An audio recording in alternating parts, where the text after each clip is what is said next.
Thank you, everybody, for being here.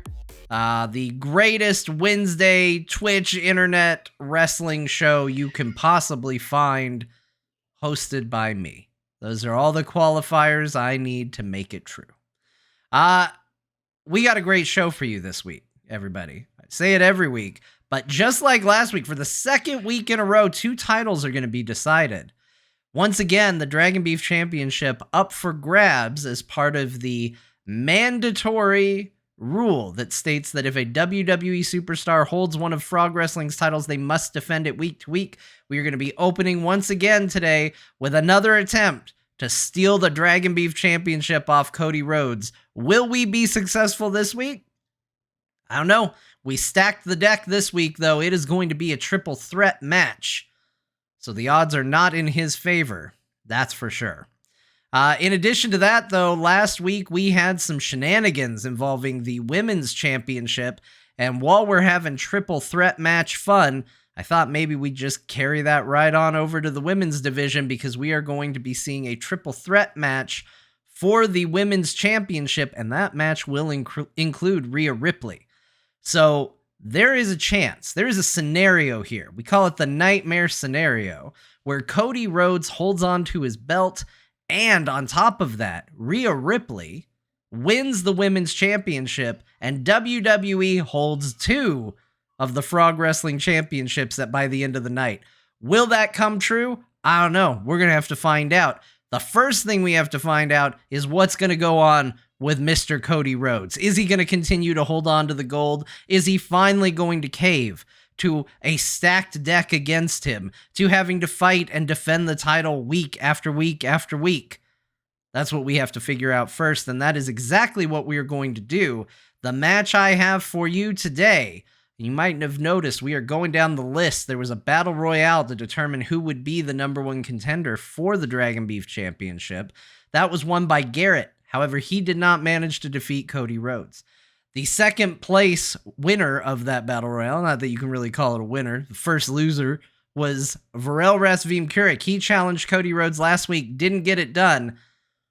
The previous 2 to get eliminated there was John Jagger and Ben Bumhoffer, who this week are going to be not joining up. They might join up, I don't know, but they will be competing to try and get the Dragon Beef title. Let's go to that match right now. Let's start the prediction. It's there. You can cast your votes, get your points out there, make it happen. Now is the time. And we are going to we're going to see what happens here. I feel like if Cody Rhodes loses, he should go after John to go after the commissioner by proxy for the rules. Look, he's invading this program. He is a uninvited guest here. We did not ask Mr. Rhodes to interfere. We did not ask him to have a title match. He stole it. And he will live with the consequences of it. I can't help it that our belts are so hot. WWE superstars want them. They're good-looking belts. They're real good. He should get a real belt, though, and hold on to it for more than a week.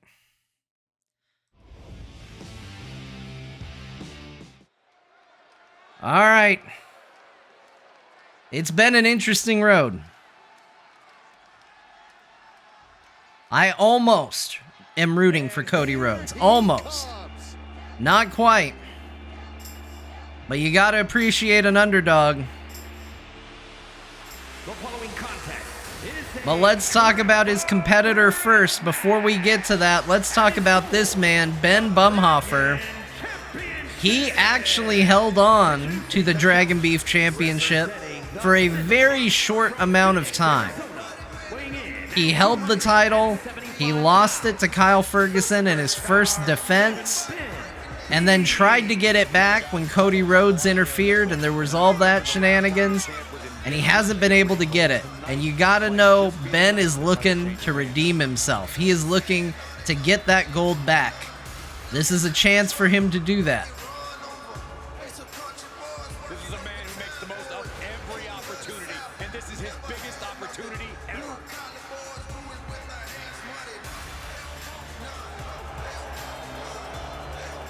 Ben cannot be happy about how everything went down. His reign as Dragon Beef champion, a short one, with very few title defenses.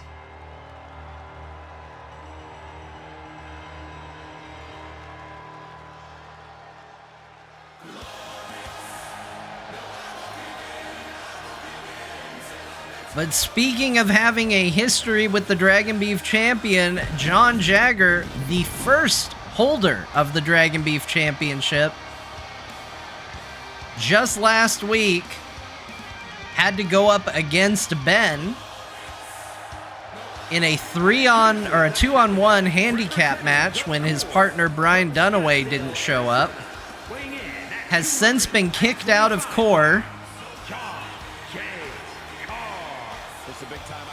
This is an opportunity, a first step on a path of redemption for John. We had Beau 2.0, sorry, 2.0 Beau. Now John finds himself in a similar situation, a similar desire to redeem himself after a really rough week. He is physically prepared. He is mentally prepared. But he has a chance. He has a chance to get a little revenge on Ben here tonight. He has a chance to earn a title. Show Scott and Brian Dunaway that they made a mistake by kicking him out of core. Will he achieve it?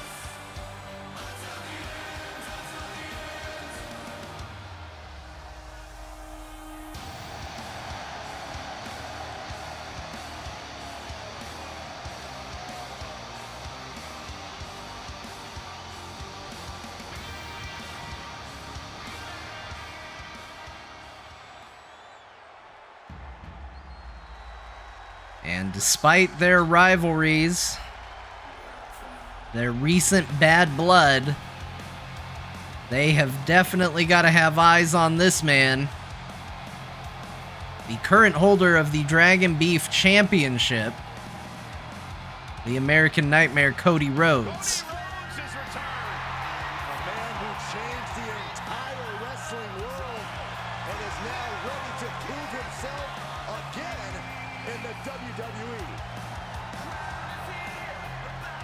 Cody Rhodes has defended the Dragon Beef Championship more than any other Dragon Beef champion. Even if he loses tonight, WWE has certainly put their mark on the title.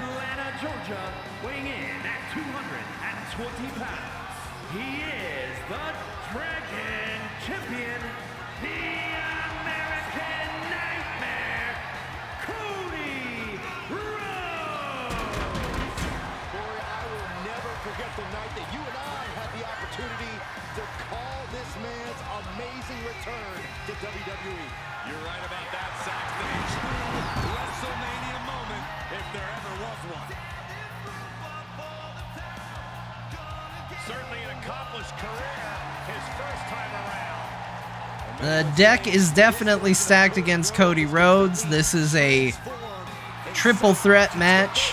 Cody Rhodes does not have to be pinned to lose the title. If John pins Ben or Ben pins John, he can be stripped of the title even without falling.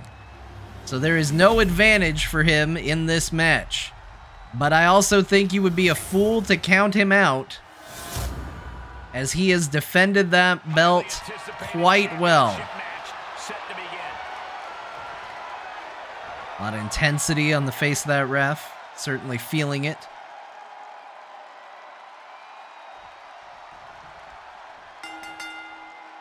Now, ladies and gentlemen, and maybe unsurprisingly, John immediately going after Ben. We talked about it. There was going to be some bad blood there for sure. Last week, Ben and Tanner cooperating in fighting John in a handicap match. And so far, John has been focused on Ben. Ben, the only person having gone after Cody Rhodes. John has been quite focused on it, though, and immediately comes out to break up the submission hold. Unfortunately for John, he got grabbed for it. And it looks like John finally tries to go after Cody. Cody ready for him. And this is where we're going to start seeing the exchanges happen. Quick switches, someone catching their breath on the outside.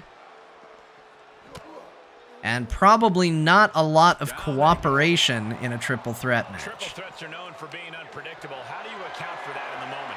You cannot let opportunities pass you by. This is not the time to And this is what I'm talking about. John just hanging back, watching Ben deal damage to Cody Rhodes, taking a moment to catch his breath while damage is dealt elsewhere. This is a very effective strategy. Ben throws Cody back in. John goes for a dive, but manages to miss as Cody was focused on Ben. But John manages a monkey flip. Oh, it's not going to be good. This is not going to be good. Down into the brain buster. And Ben, busy taunting. John taunts too. Cody Rhodes going to make him pay for it. Gets him in a submission move. Ben quick to break it up.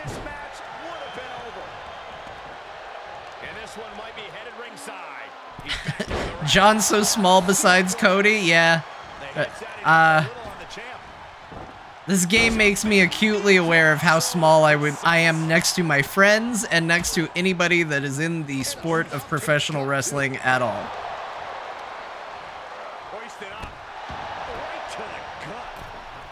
And right now, a vicious series of exchanges sees Cody Rhodes as the last man standing, though Ben has reversed that. Now building a little momentum on his side.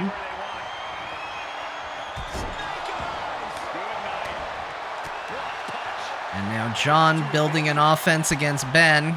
Went to go off the ropes. Ben interrupts it. They keep tying up. No one getting the better.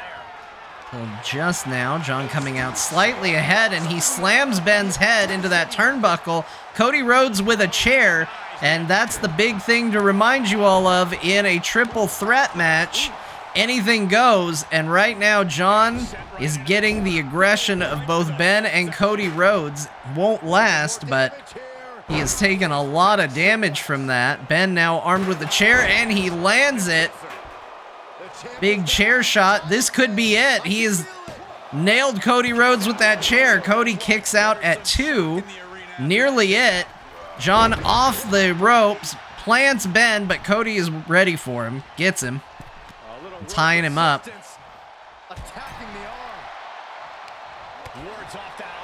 With a big reversal. And there it is, the final fantasy to Cody Rhodes, but Ben is ready to break it up. That could have been a victory right there as John nails the final fantasy. But Ben lifting John up. He rolls him up, though. And Cody Rhodes quick to break that up. It looks like John just tripped over Ben. Beautiful series of moves brought to a halt by tripping. Another good reversal by Cody. He's back up, but before he can do anything else, John's got him. Drops him right on the chair. And now John going after Ben, going for a pinfall. This could be it. Nope, only a 1 count. For a quick kick out. Comes back into the ring. Suplex. John continuing to focus on Ben. Misses that Cody got back in the ring. Cody managing a little bit of offense on the knee, but Ben ready and waiting for him. He's got John up. What's he gonna do? Drops him head first on the ropes. Cody with the chair. Looks like John's down. Ben building momentum here. He's going to do it to Cody Rhodes as well. Cody down on the ground. Ben's picking him up. John takes a breather, but he's getting back in the ring. And Ben throwing a little temper tantrum. I don't know what that was about, but John comes back in to put him down. There it is, the crossroads. John walked right into it, and Ben quick to interrupt, preventing the pinfall from that. Looks like John's busted open. I think Ben might be as well. A lot of blood here. John smacks both their heads together. It looked like they were going to team up for a move, and John Three Stooges them. Stooges them. I shouldn't have tried to say that. That didn't work at all. And Ben now showing incredible strength.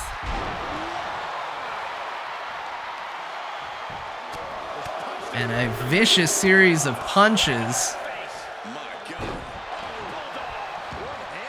John looking very worse for wear. But he gets Cody. Here's the referee's butt.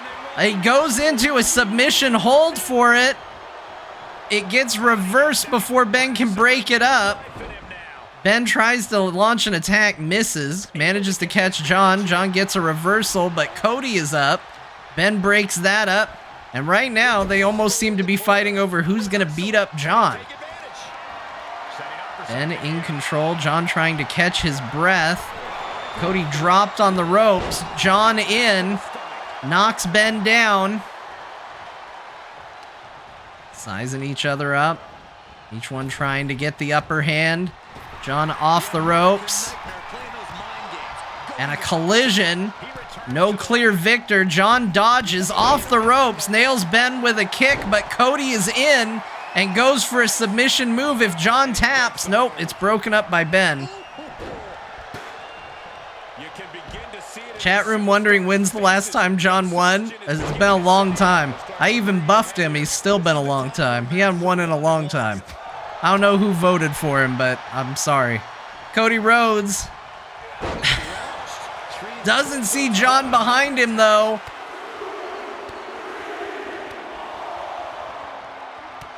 And a series of kicks. Cody is down. John going for a pin. Ben getting in the ring. And another breakup of a pinfall attempt. John's had a lot of them, but he hasn't been successful yet trying to get Ben locked into the ropes there.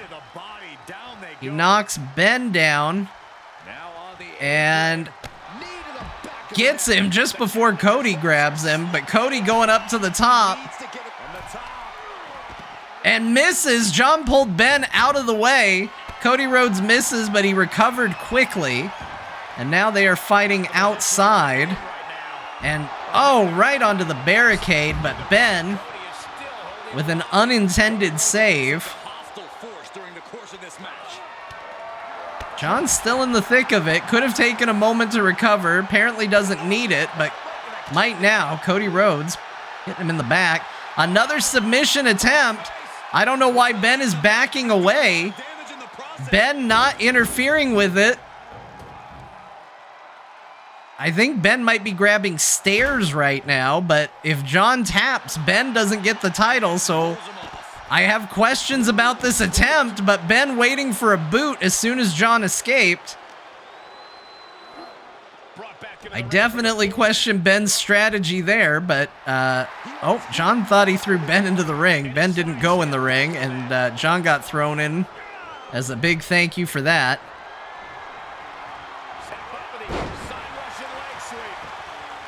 Now Ben and Cody Rhodes. John rolls out of the ring. Dangerous position to be in. Crossroads landed on Ben. John is stunned. This is going to be it. No, gets a 2 count. John didn't break it up. I don't know if he was mocking Cody for not getting it or just not breaking up the tag, but he picks maybe the worst time to get back in the ring.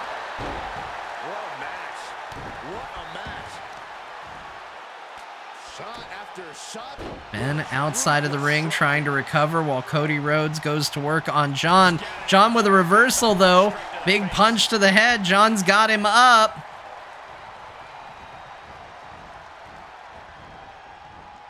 And he's spinning. Why do anything else when you can just spin? This was Scott Johnson's original finishing move. John pulling out an old Scott finisher. I don't know how well that worked out for him, though. Ben's coming in, although Ben didn't take advantage of it. John recovers, and now John's going after Ben. Oh, Cody's got him up, though. And he's down. Ben breaks it up immediately, though. Little doubt there that could have been the end of the match. And Ben, here it is, a massive power bomb.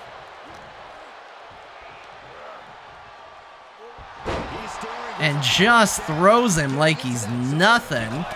John slowly sneaking back into the ring, watching this damage get put out, waiting for a moment to strike. Ben needs to be ready.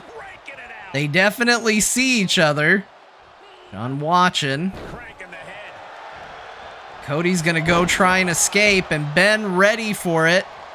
Watching John play opportunist, anticipating it, but John catches him, a roll-up. Gets a 2 count from a surprise roll-up, and John knocks Cody down. Another Final Fantasy to Cody. Cody is out, but Ben is there to make the save. John's down, Ben going for a pin,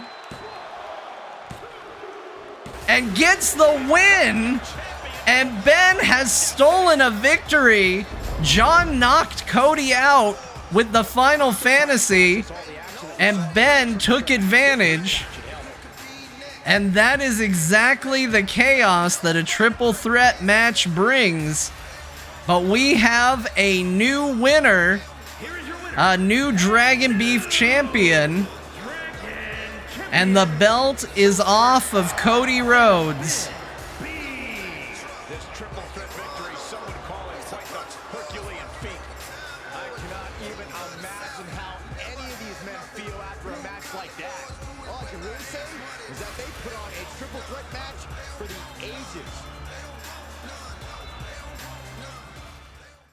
What a match. What a finish to that. Cody Rhodes, his run as Dragon Beef champion is over. Let's take a look at it by the numbers based on your voting.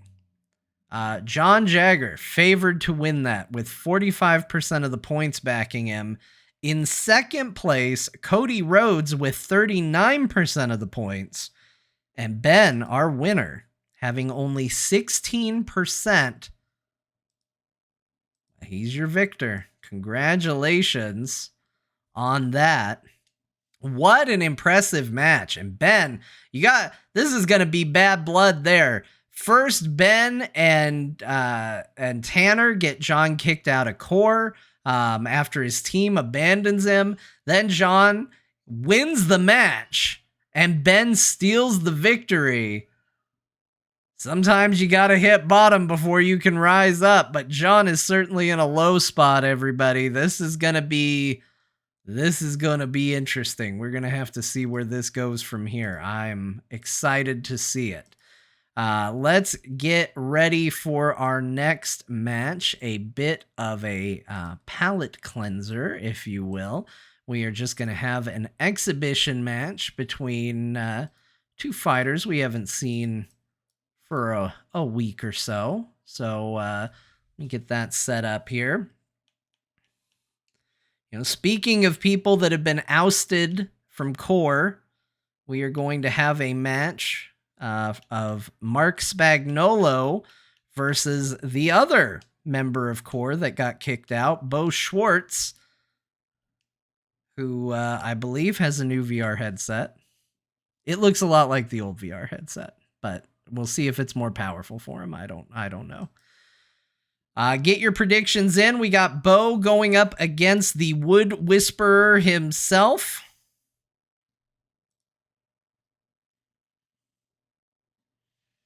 Yeah, John needs a 2-point Beau himself, although, Beau recovering from a series of losses as well. 2-point Beau took him very far, got into a title shot with Scott, did not manage to achieve it.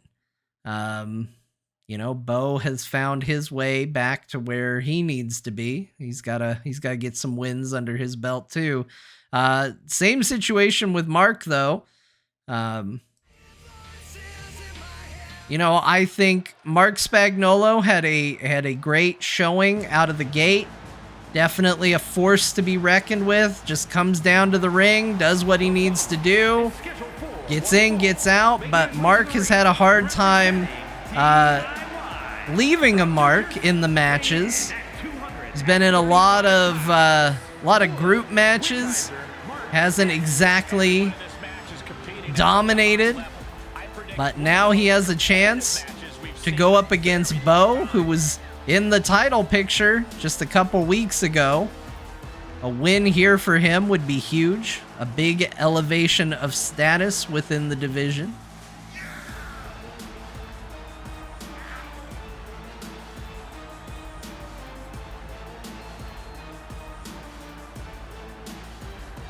A very high-pressure situation for this guy. Vanderlyle, happy Cody got to finish the story. Yep, it's done. It's done. He finished it here tonight.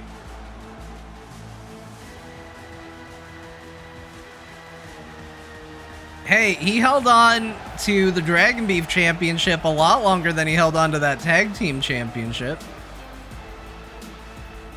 I'm just saying, if you're going to put one on your resume, it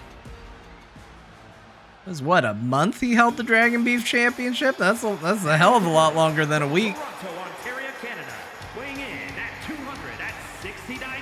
All right.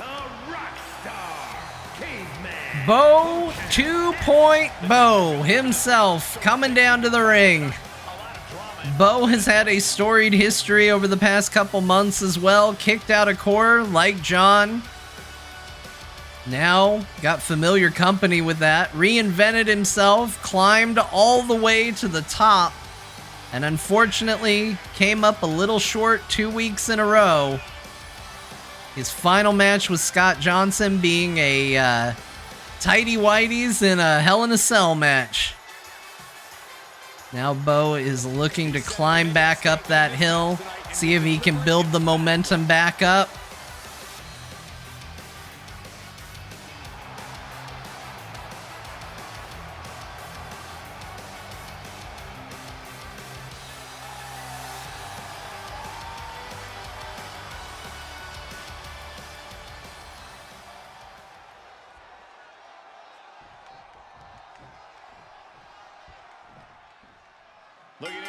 And with that, we are underway. Both of these competitors with a lot to prove. We're going to have to see what they can do. And Marc Spagnuolo, right out of the gate, acting like a man who does have something to prove. And he's hammering onto that new VR headset of Beau's. He just got that, man. Be gentle. Beau with a reversal, though. Yeah, an anticipation. That's the power of VR. Oh, he's maybe a little ahead there. Got his foot up way before Marc showed up. Maybe he's seeing the future in VR just a teeny bit too early. Got to recalibrate that VR headset, Beau. And Wood Whisperer Marc Spagnuolo got him up, shaking him. Beau manages an escape. Marc gets him up, slams him down, and that is Marc's style. It is no nonsense. He doesn't have time for these VR shenanigans of Beau Schwartz. He's just gonna deliver damage, and so far he's been very effective at it. Continuing to work on the arm with a carefully measured knee drop. And Marc looking for a decisive victory here. My goodness, just knocks him down. And gets a win. One of the fastest victories I have ever seen. Beau needs to recalibrate that VR headset because I think Marc just embedded it into his forehead with that kick. Here is your winner, Wood Wickheiser, Marc S. And we've said Marc has been participating in a lot of group matches, a lot of opportunities where he had to go up along with other people. And he just came out and took him out. Absolutely brutal, that match. My goodness. 22% of the vote thought Marc was going to win that. This is a This is a day for people making some points. Let me tell you, there are some people getting rich tonight, and there are a lot more people losing points tonight. Man, that was short. That was an impressive showing. I think we're all going to be very excited next time Marc comes out, because that was dominant. This is usually when I settle in. I don't even know what to do. What I do need to do is tell you that while we do have a women's championship match this evening, a triple threat main event, as it were, we are also at the same time going to be looking to reestablish the pecking order, as it were, within the women's division. We've had a lot of shakeups recently, between WWE interference, between Kristen losing the title, Martha losing the title. It's been crazy. And so we are going to have a women's tournament to kind of determine a number one contender, but we're doing something a little different this time. Not only are we having our typical tournament, you've seen them before, they're fun. I love tournaments because I love Dragon Ball Z. But this time, the match type is completely randomized. I don't know what kind of match we're going to see.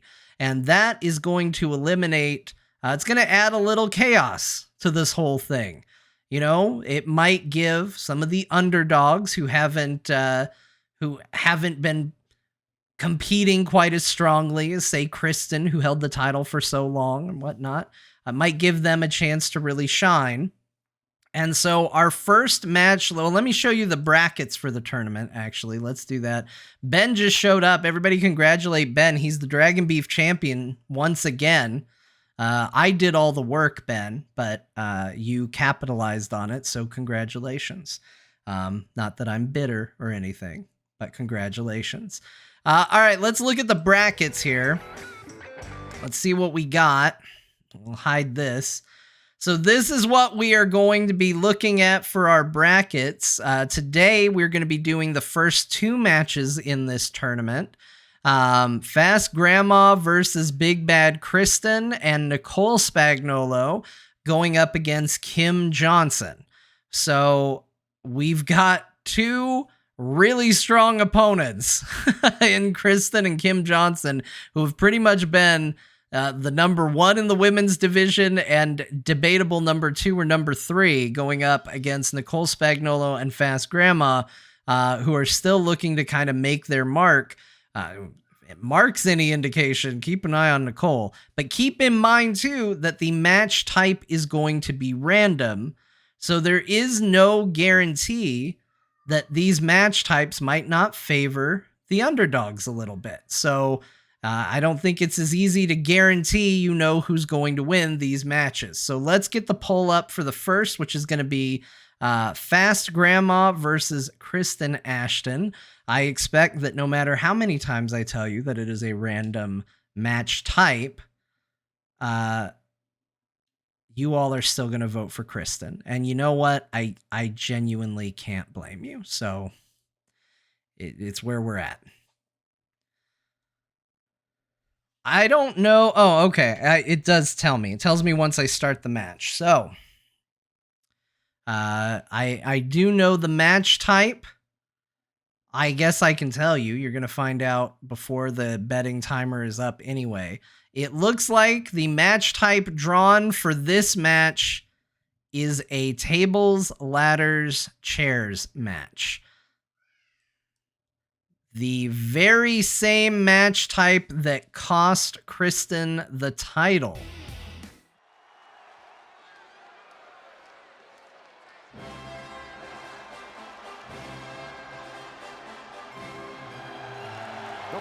And here she comes, the fastest grandma in the world, wasting no time. Fast Grandma.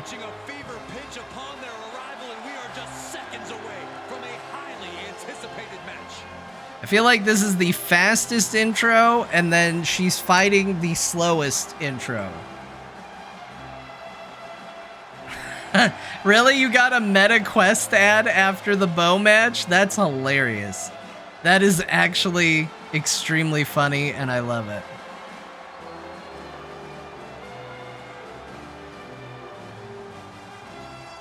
Now, they are going to be climbing up the ladder to try and retrieve a Money in the Bank briefcase. This is not an actual Money in the Bank match. This is just to determine a winner of sorts.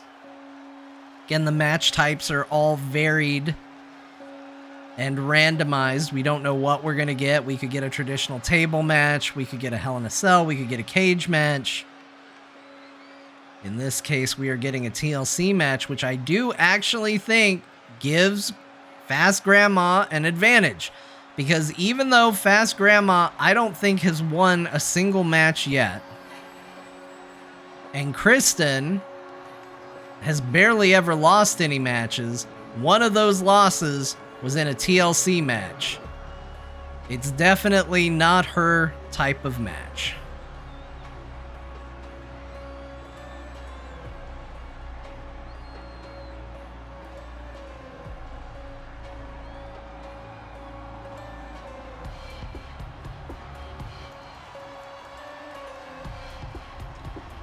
Ben asking in the chat, what is a TLC match? So TLC stands for tables, ladders, chairs. It is a match that favors those three particular weapons, and it is won by climbing the ladder and retrieving the belt or briefcase or whatever is held from the rafters. Whoever retrieves it first wins. It is a particularly brutal and hardcore match type. And for those of you at home that are looking to potentially watch a little bit of wrestling, TLC matches in general, usually pretty spectacular, and I would highly recommend watching them. They are extremely good. Kristen's entrance is extremely good at getting through ads. If you've got an ad, Kristen's here for you, although you do miss the song, which is very good.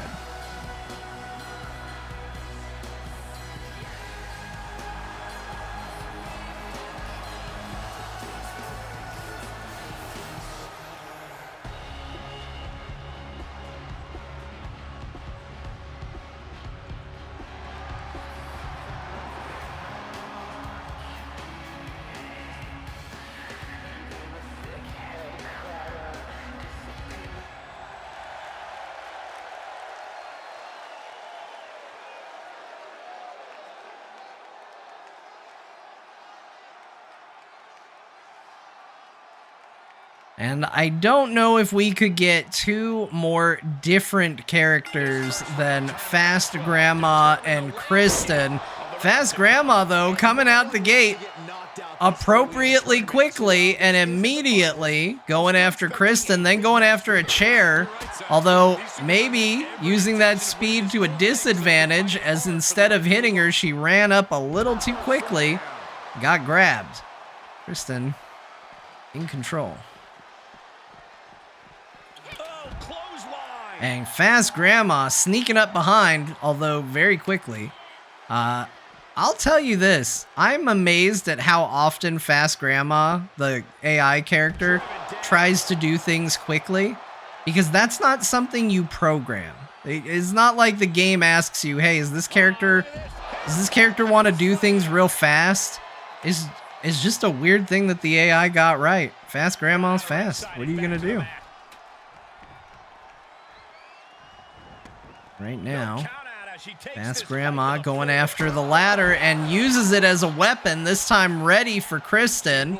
And it looks like she's going to go for a victory very early. Not surprising. Once again, named Fast Grandma, you don't anticipate a long match. Although Kristen going to try and have something to say about that. Just plants her. What does it take for a superstar to succeed in a tables, ladders, and chairs match? You need to commit. Kristen thrown to the outside. Fast Grandma not looking to stop her. Instead, going to try and retrieve that briefcase. Going to go try and win the match. And Kristen up there delivering a series of punches. and drops Fast Grandma headfirst into a ladder. And here is the exchange.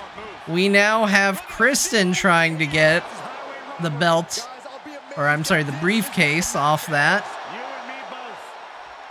And Fast Grandma taking a long time to recover. I mean, she is old. Her head did get knocked off a ladder there. Fast Grandma now up.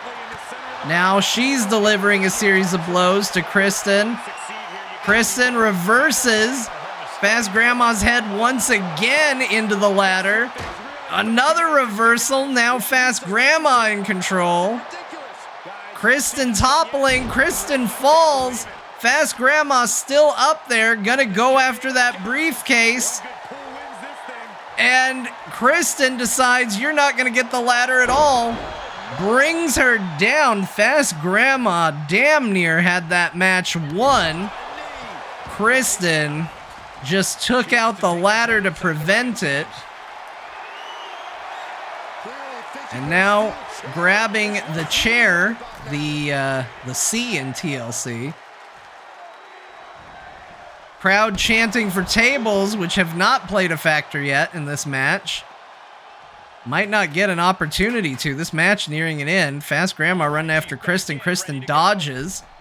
Now Kristen getting back in the ring. Fast Grandma getting out. And speaking of quick, Kristen just headbutts her. And it looks like Kristen's going to try to win this. Fast Grandma coming back in. Kristen racing to the top, seeing if she can get that briefcase. She might get it. She might have it. I think she does. Fast Grandma, not fast enough. She nearly had it. But Kristen secured the briefcase.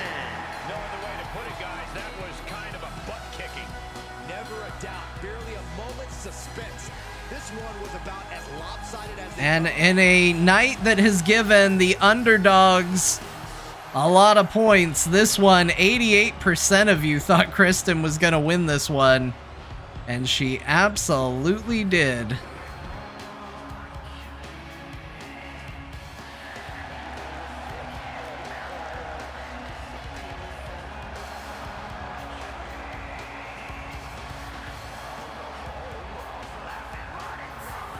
Another fairly short match here. Kristen securing her spot, moving on to the next round in the championship there. Before we pick back up with this championship, we are going to see what almost feels like a part two. Last week, Kyle Ferguson took on Randy Jordan. And Randy was successful, Randy Jordan being one half of the French Confection, the tag team champions. And Randy managed to defeat Kyle. Well, this week, the other half of the French Confection takes on the other half of Grinding Gear, as we are going to have Garrett Weinzierl go up against Patrick Beja. Now, Patrick is an absolute powerhouse. He has almost never lost a match. He's never lost in singles combat. So this, and Garrett has a fantastic win-loss record. So this should be a hell of a match. Let's get the predictions going for that. I'm really looking forward to this one. For basically the reasons I just said. Patrick is a beast. He's an absolute monster. He's been doing incredibly. And Garrett, I haven't run the numbers recently, but up until not long ago, Garrett had the best win-loss record of anyone that had a lot of matches. I think Patrick's was technically higher, but he hadn't been in nearly as many matches, so it's kind of hard to say that his is so good. But both of these fighters, absolute powerhouses.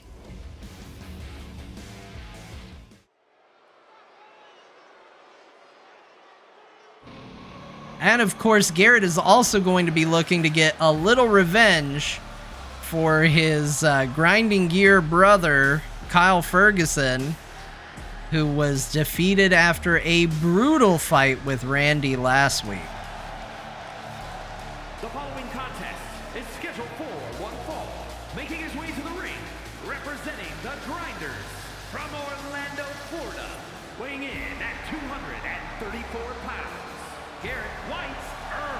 Gentlemen, this has all the makings of an all-time classic match, and I fully expect it to deliver. And I gotta say, the point total so far, nearly 50-50.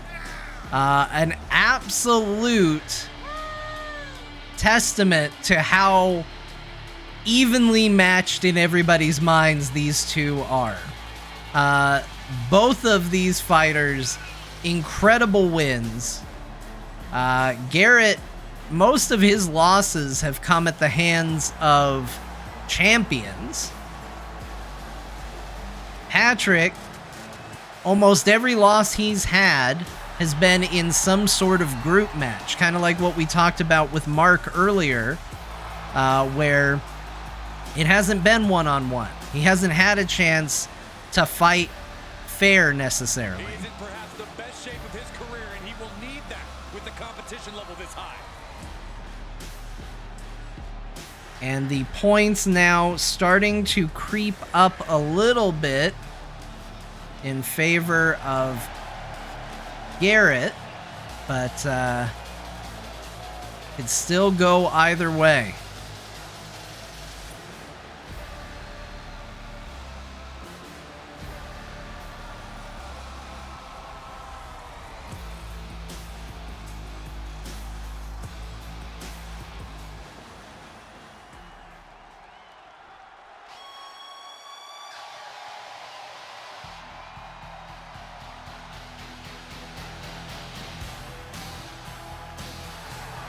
And his opponent from Paris, France, weighing in at 235 pounds, one half of the Internet's Tag Team Champions. There you can see the Tag Team Championship belt around his waist. Just like Marc earlier, Patrick is no nonsense. He comes down to the ring, he fights, he usually wins, and then he goes home.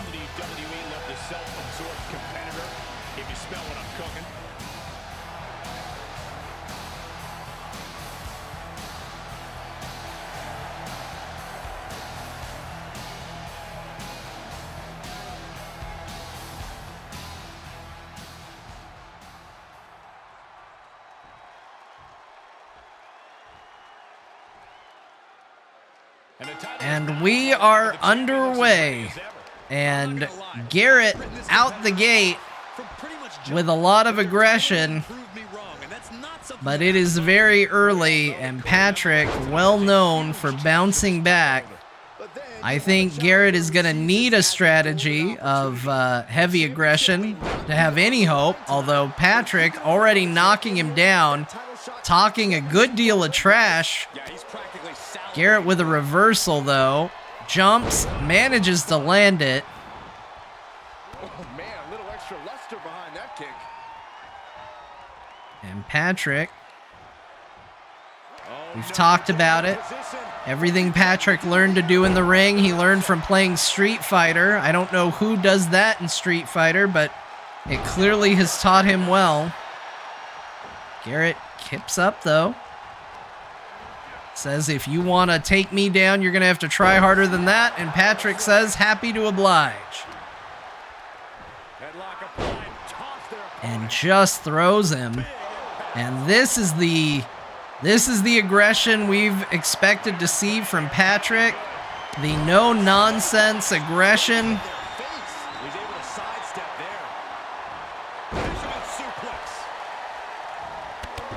Garrett managing to get a little offense and taking over the match now.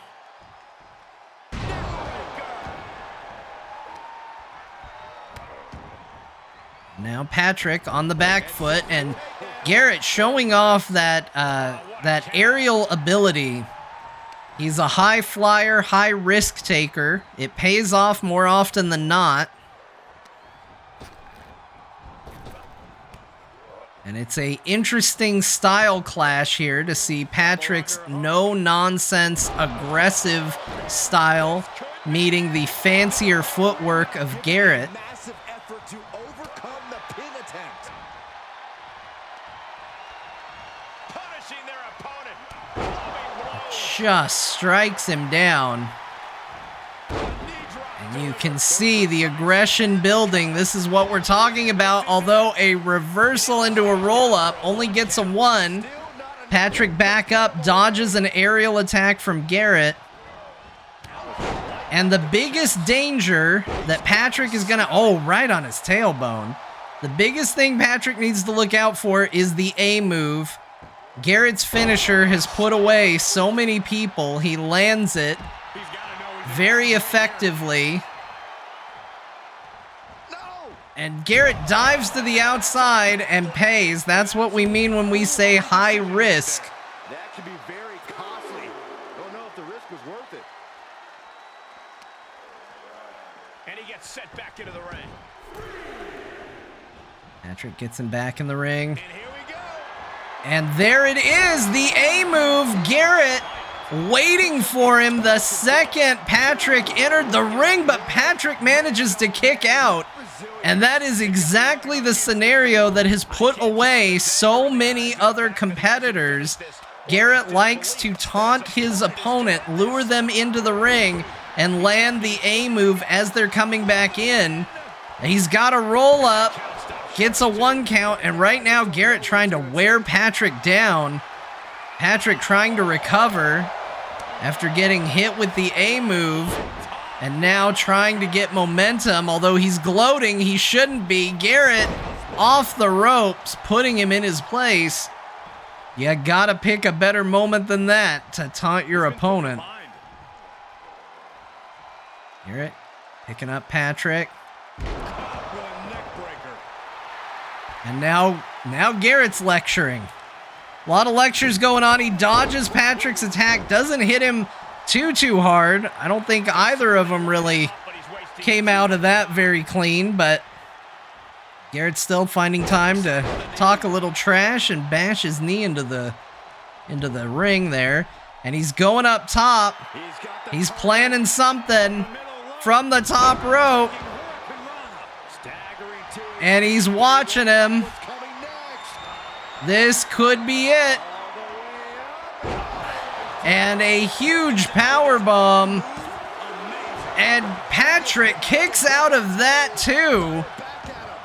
And I can't believe it. I believe that was Patrick's own move.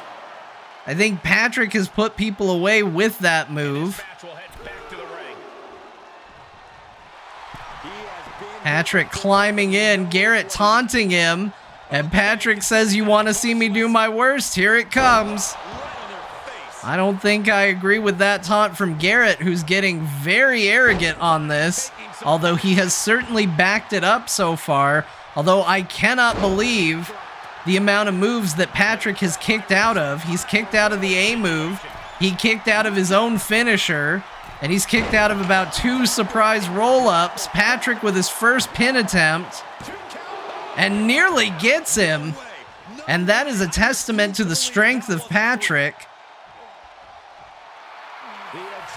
It looks like he's on the back foot, but he has done such damage. But there is a second A move. That's got to be it. That'll do it. No! A second A move, and Patrick still kicked out of it. Garrett going for a submission maneuver. No, just hitting him in the head. Doing it again.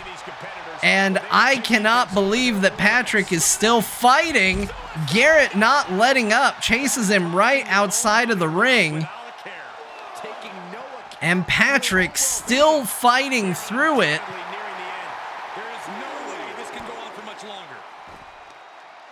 I don't see a world in which Patrick wins this, but you have to respect the amount of effort he has put in, the amount of heart he's shown, as he is still fighting. Garrett throws him in the ring. Patrick struggling to get to his feet. Garrett sizing him up, trying to figure out what to do to put this guy down. He gets him up.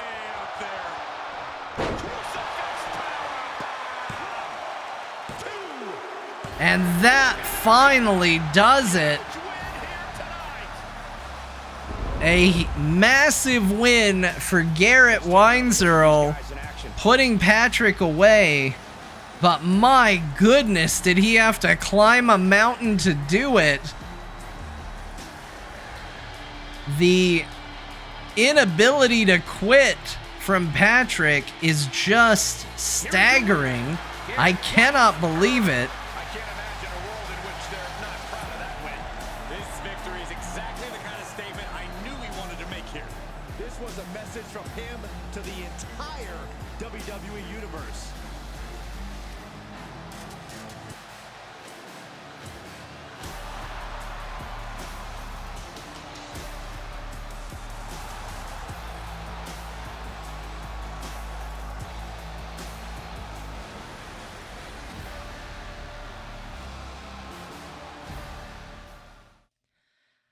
An incredible match.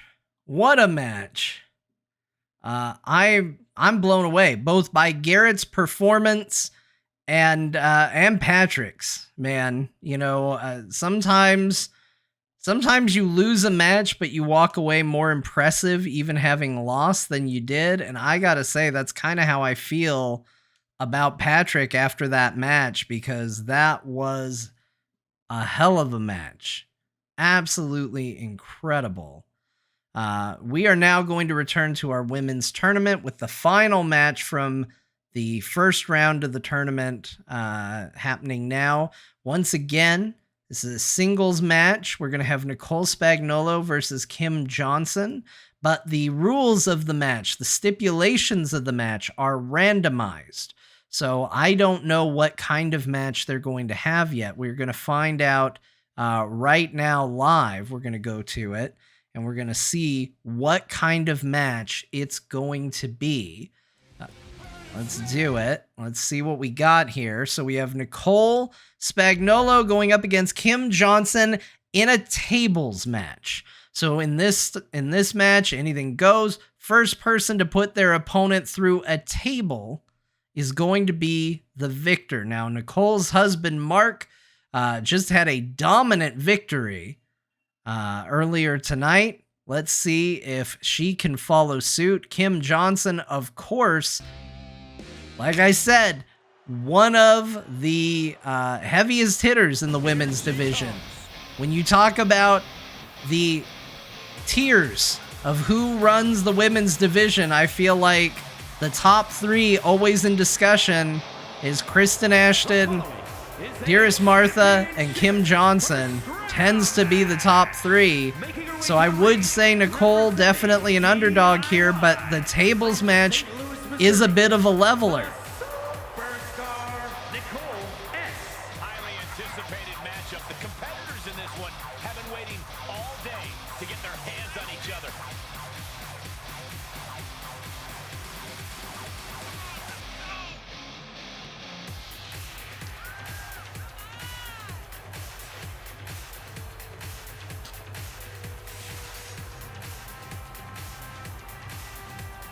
One of the most anticipated matches we've had in quite some time. And this woman is the reason why.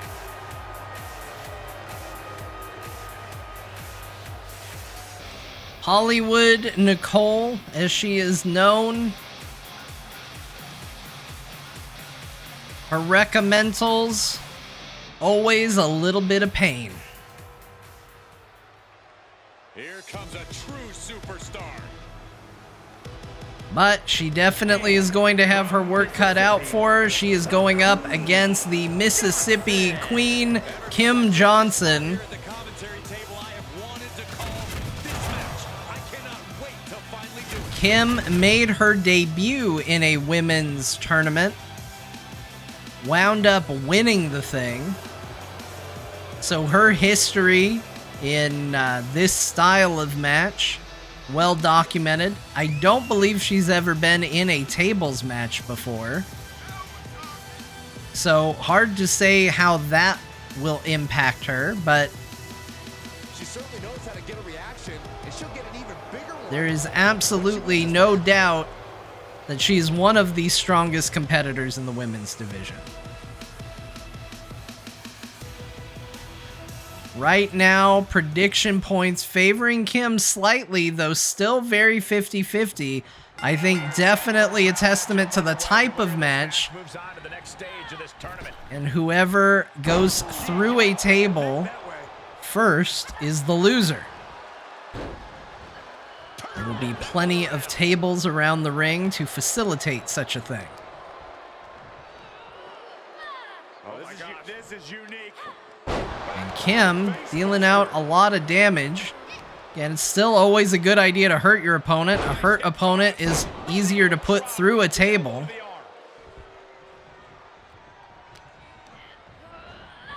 Get back here. Leg lariat. It's incredible, the inventiveness we are seeing. And right now, Kim showing why she is considered where she is in this division has been very dominant so far in this Every match. bit of offense is done with the goal of putting your opponent through a table. Create as much chaos as possible to put your opponent on the defensive.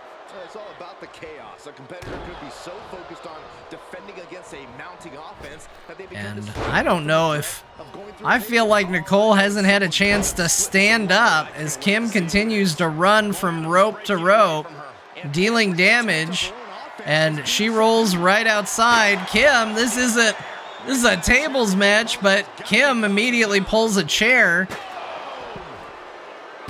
And like I said, this isn't a tables, ladders, chairs match, but Kim certainly making use of the weaponry. And Nicole has not put up much of a fight thus far. It has been incredibly one-sided. Him dragging Nicole, looking at the barricade. Maybe takes a little too long to decide what she wants to do as Nicole fights back. And Nicole leading Kim over to the table. And she takes it out. I wonder if it's a strategy. She hits Kim with it. She's into the ring again. Certainly not in a great place out there in the middle of the ring. Takes the table down. You can't go through it if it's collapsed. But Kim follows her in. Table currently down in the ring.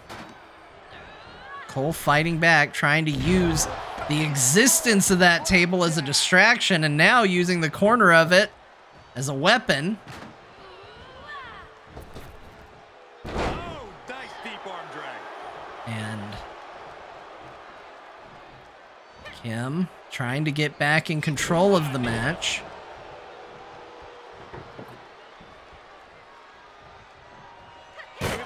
Oh, and uses the table as a weapon before setting it up, and Kim has her sights on victory. She's looking to do it. Nope, she's actually going for a submission hold. Can't tap out in this match. Doesn't matter how long she holds on to it. Not gonna win that way. And Nicole manages an escape and kicks Kim dangerously close to the side of that table. showing her competition what a real superstar looks like. Nicole Spinning heel kick. doing serious work here. Balance. And wow, an impressive display. Brings her knees right down onto Kim.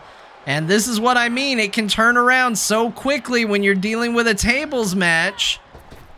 It doesn't matter that Kim has been in control for most of the match. Oh, I thought she was going to go through the table. She just knocked it out. Dangerously close to going through the table. She slips outside. What does she got in And mind? another table getting grabbed right now. Re-entering the ring now. Looked like Kim was going to chase her down and use it as a weapon. Decides to slide it inside the ring instead. And Nicole decides to show her what it looks like as a weapon. Table now set up in the corner. That is throwing her through it in the corner, just as legal as throwing her through it in the middle of the ring. And she's placed Throws her into it. She's in an ideal spot. Kim eyeballing it. What is she gonna do? This could be it, and it is.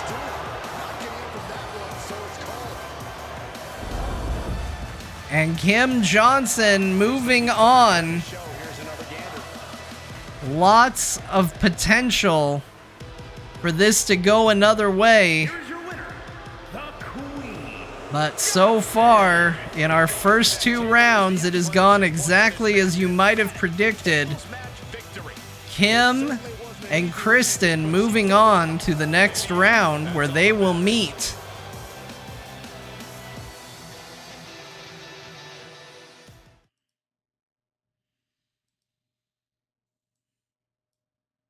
And another big victory for Kim, her first tables match victory. That is going to bring us to a tag team matchup here.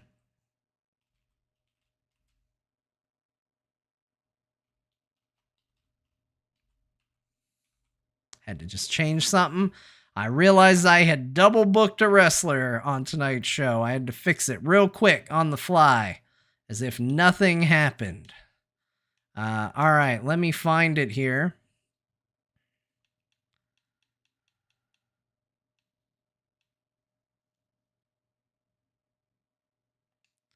I think this is what I'm looking for. All right. Let's just get the match set up.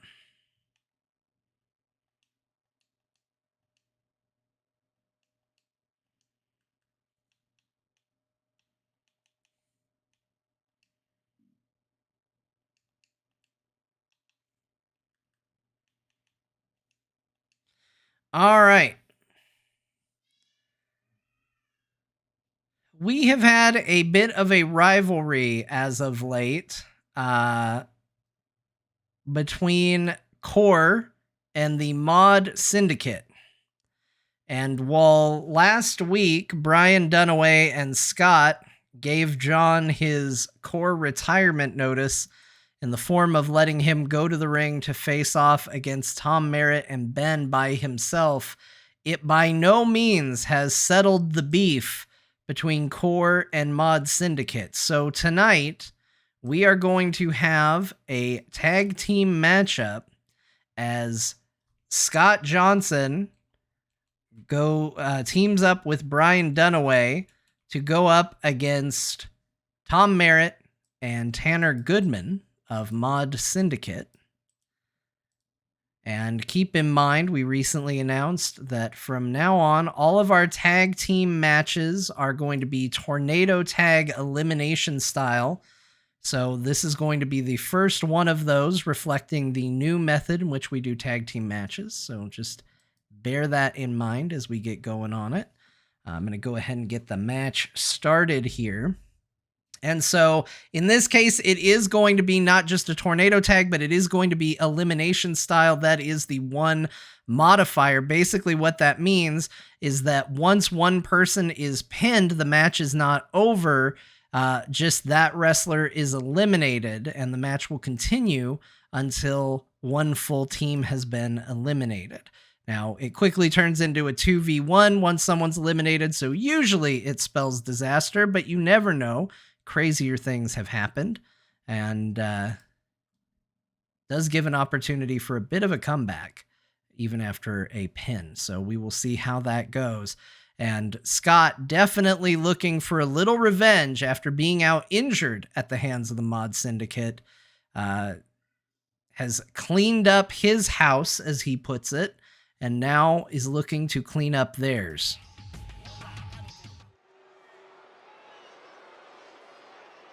Better get ready.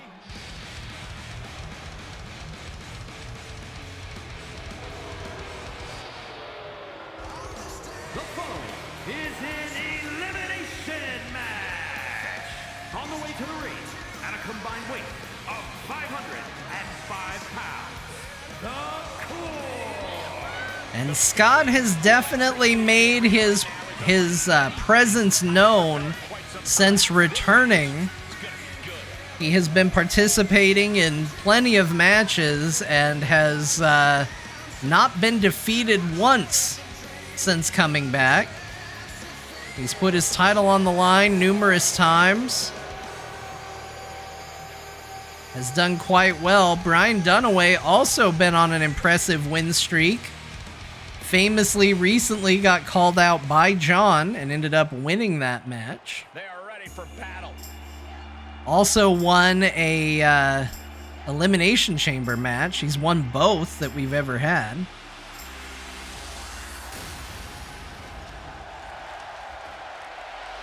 Meanwhile, we have the Mod Syndicate. Tom Merritt and Tanner Goodman. Ben having already wrestled tonight. Tom typically uses Ben. He's been calling him his protege. Tanner has been feeling a little left out by the Mod Syndicate, but continues to help them.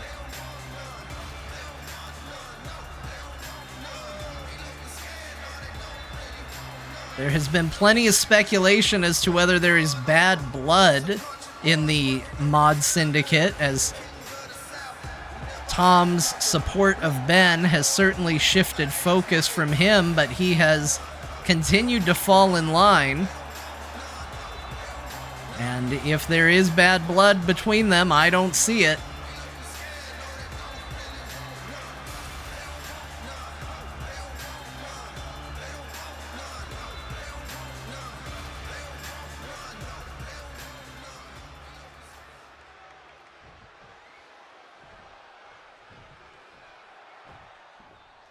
There's the bell, and this tag team match is now official. Two very talented teams here, but it takes more than just that to succeed as a tandem in WWE. This was supposed to be a tornado tag elimination style match, and this right now looks like a regular tag team match. I might have selected the wrong option. It did say elimination tag, which now I don't know what that means. So we're gonna just wait and see what that means exactly. Gets the tag. Because it looks like they're doing normal tag team things. We'll just see how it goes. And the referee, what's going on there? Referee preventing Tanner from going after Scott, it looked like. Mistiming with that springboard. Yeah, we might be settling in. I apologize, everybody. I gotta go through my custom matches and figure it out. But right now, my distraction about picking the wrong match type is it's really distracting me from appreciating Tanner beating down Brian Dunaway. Not that I'm bitter or anything. Not so fast. And Brian Dunaway with a reversal, now taking control. Tanner fighting back. Oh, he's got him up high. The follow-away slam. Drops the hammer right on the lower back. Both go to the outside, and Brian Dunaway now getting in a fight with Tom Merritt. Tom Merritt out there taking it to Dunaway, and Tanner targets Scott. Exchange of words. Truly unworthy of his incredible Decides to take him out. Tagging his partner in now. And there is the tag. Brian Dunaway down in the middle of the ring. Oh, Tom goes for a grab. Dunaway dodges, but it is reversed. Jumping knee drop. So precise. And Dunaway was going for a tag. Scott calling for it. Tom Merritt stops him, but Dunaway fighting back. Face down. And here comes the tag. Scott Johnson finally in. Finally got an opportunity to fight. And Merritt goes after him quickly, but Tom shuts that down. To him. Another good reversal from Tom. He is called Ace to Technical for a reason. Scott back to his feet. Tom fighting with him. Carries him over to the corner. Head first into the turnbuckle. There's the tag. We're going to see a little teamwork between the two. And right now, Mod Syndicate in absolute control as they drop Scott.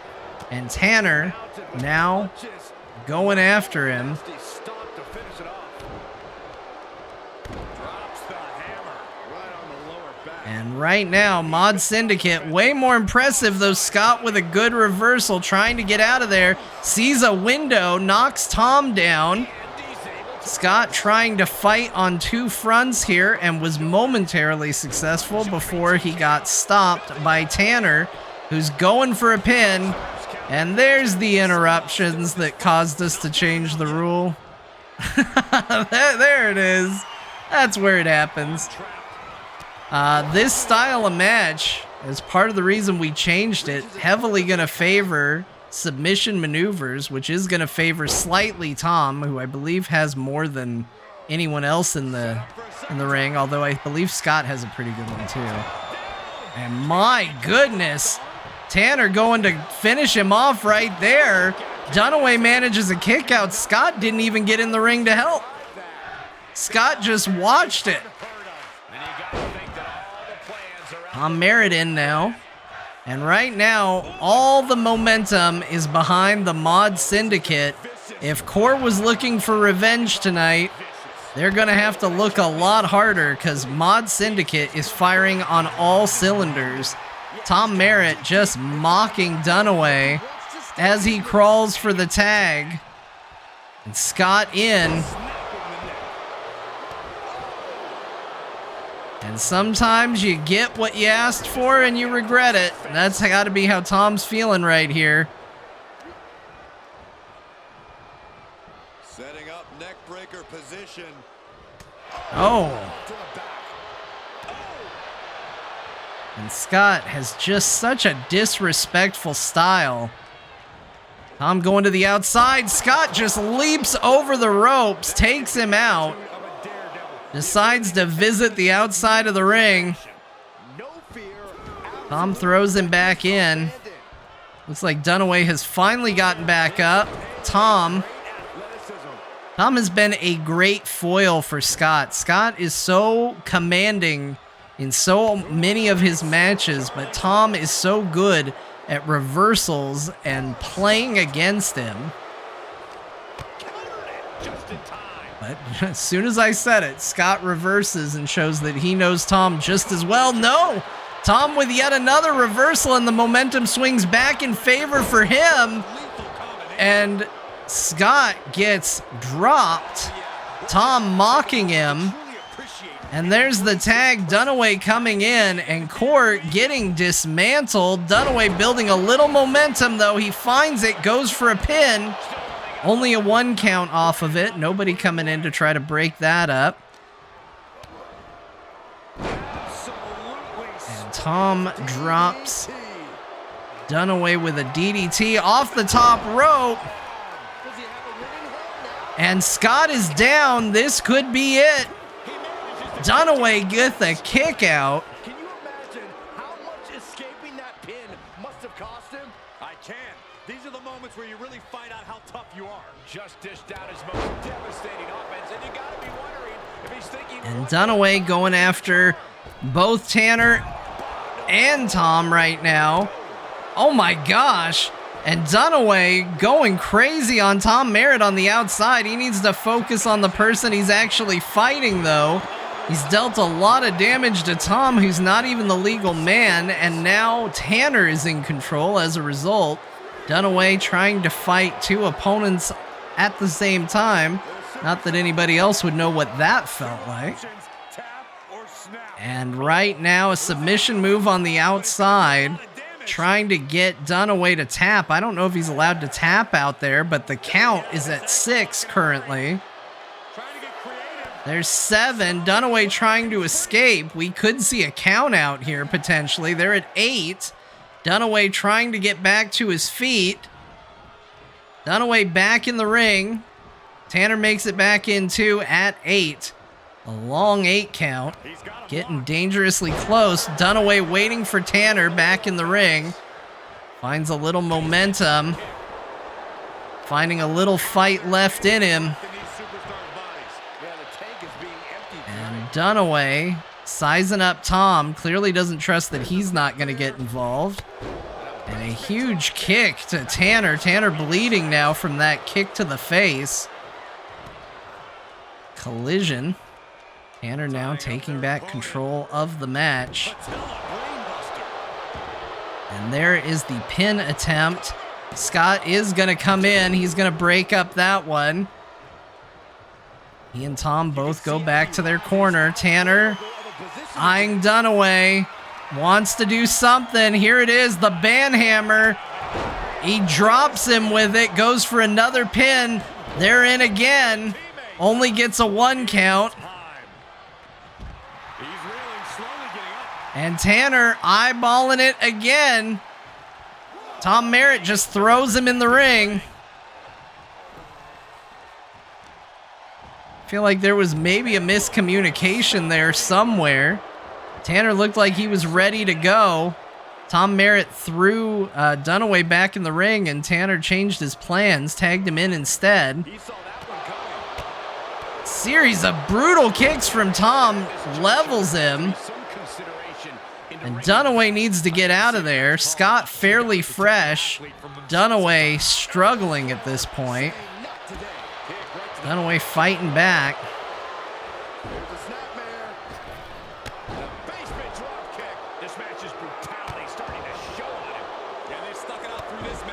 And Brian Dunaway dealing a lot of damage. Finally decides to make the tag. Get out of there.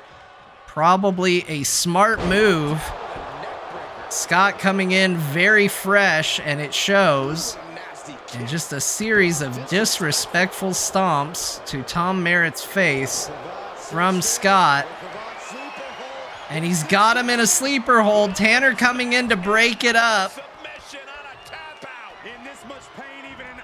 And he's still trying to break it up. Dunaway fighting back.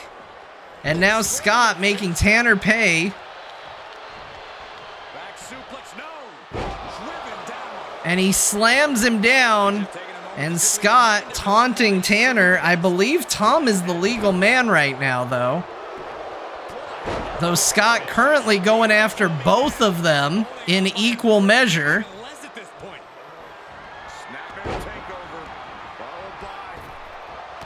Scott's just decided to fight across the board, fight everybody across the board here. He's got Tom up.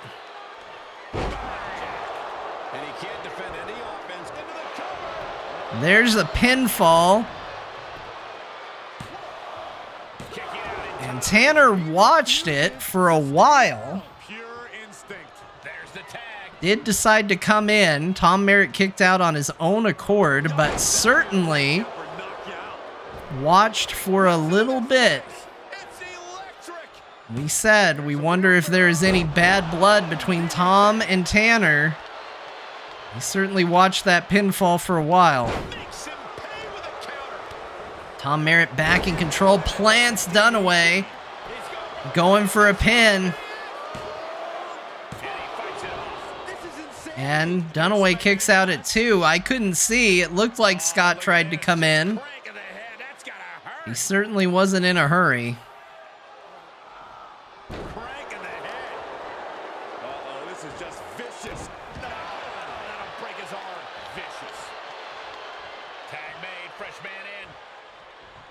There's a tag. Tanner back in. He comes in with a massive kick. Explosive even. Just suddenly. And Dunaway fighting back. Manages to get out of Tanner's clutches. Knocks him down. Tanner grabs him again. Dunaway's wily though. He slips loose again. Fighting back. Another reversal, gets him by the shoulders and throws him. And Dunaway trying to build some sort of offense off of this. What's he gonna do? He's gonna tag. Scott now coming in.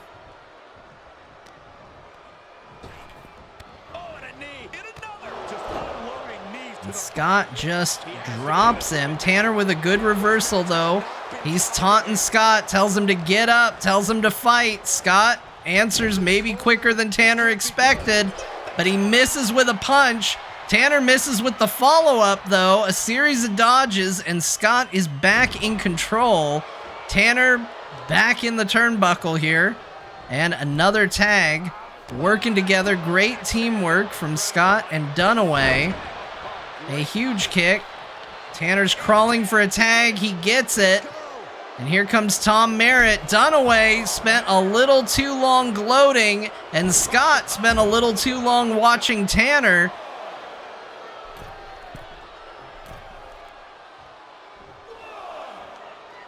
And right now, Dunaway trying to dodge his way out of here, although Tom Merritt targeting Scott once again. Dunaway seemed to be luring Tom outside of the ring. Maybe he's going for a count-out victory of some kind.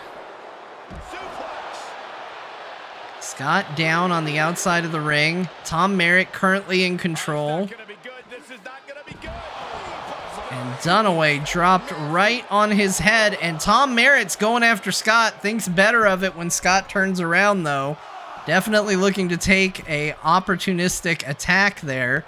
And Dunaway is waiting the moment Tom gets back in the ring.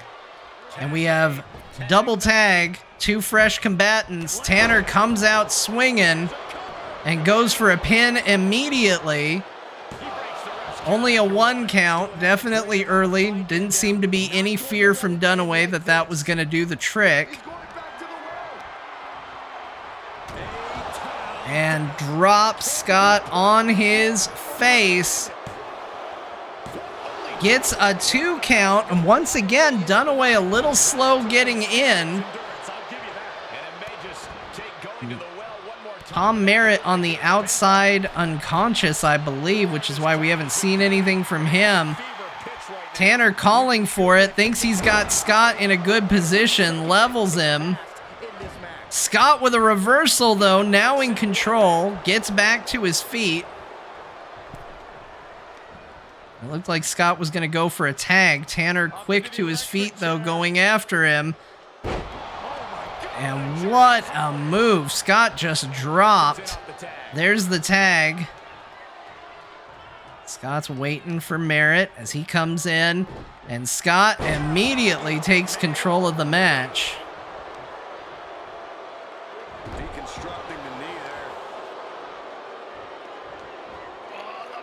there. A huge slam. You can see the fatigue setting in. Tom Merritt trying to build momentum. Scott has been fighting aggressively both opponents more often than not. Certainly seems like it is wearing him down.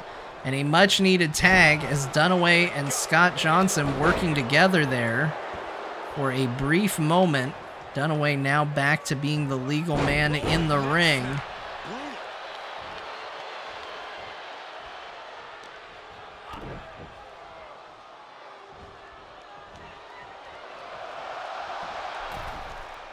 Dunaway got him up and throws him across the ring. And it looks like Dunaway was going to go for a maneuver, changed his mind, comes in and knocks the knee out from under Tom. He's eyeballing him, maybe spending a little too long taunting. Tom Merritt comes right up to the ropes. I don't know what Dunaway thought was going to happen. You taunt somebody like that, you usually get punched in the face. And Tom Merritt looking to make an escape. Another tag. And boy, do I wish I hadn't selected the wrong match type. This is a good match, but it is going. There's a pin attempt. Tom Merritt now watching, and Tom makes no effort to break it up, although he does sucker punch Dunaway the second he stands up. Hard to tell if Tom just believed that Tanner would kick out, but certainly still continued to help. Tanner locking him up, dropping him. They are right in front of Scott. Scott's going to come in to try and make a save, which he does quite easily, actually.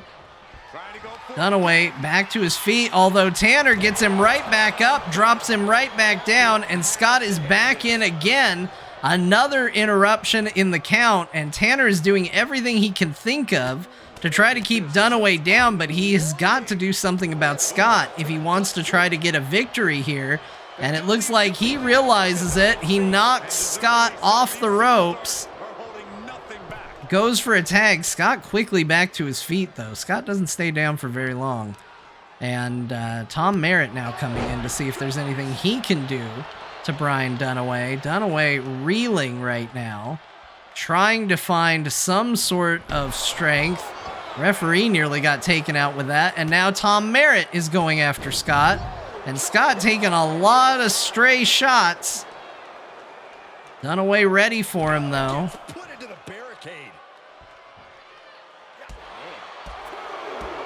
Brutal series of kicks on the outside. And you can see the fatigue setting in as these two try to find a way to put the other down. But they are both quickly running out of steam. And a crazy series of blows here. Tom Merritt continuing to take control. Just sends Brian Dunaway into the barricade. Tom eyeballing Scott. Just walks back into the ring. Goes to exchange a few words. Drops him. The ref's at 8. Dunaway might get counted out. He's at 9. Dunaway isn't even moving. And there's the 10 count. And Brian Dunaway has been eliminated. And this is turns out I wasn't wrong. This is an elimination match. There it is. An elimination. Brian Dunaway going to the back, and Scott, maybe with a taste of his own medicine, finds himself in a 2-on-1 situation now. The same situation that John found himself in last week against the Mod Syndicate. The same situation that Scott found himself in that got him injured by the Mod Syndicate to begin with.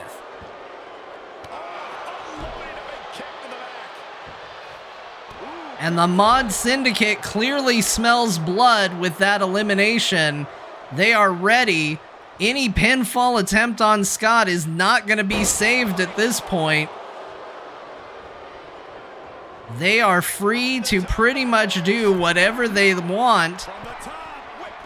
Oh, and Tanner throwing Scott in the ring just denied Tom from landing a move. And there it is. Ace to technical in practice. He has a submission move on Scott. Will Scott tap?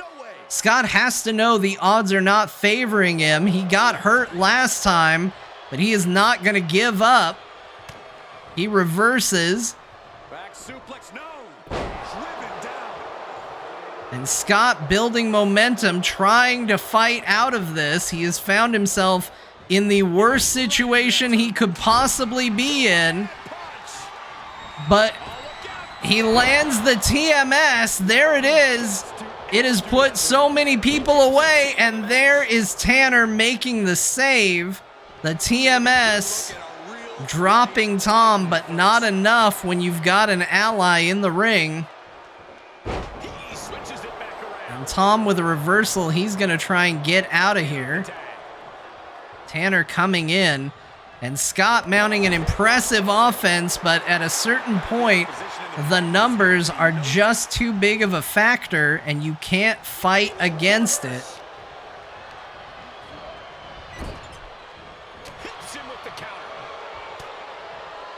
And Scott just takes the punch. Tanner with a strong offense. Scott just took the hit and shut him down with a good dodge now.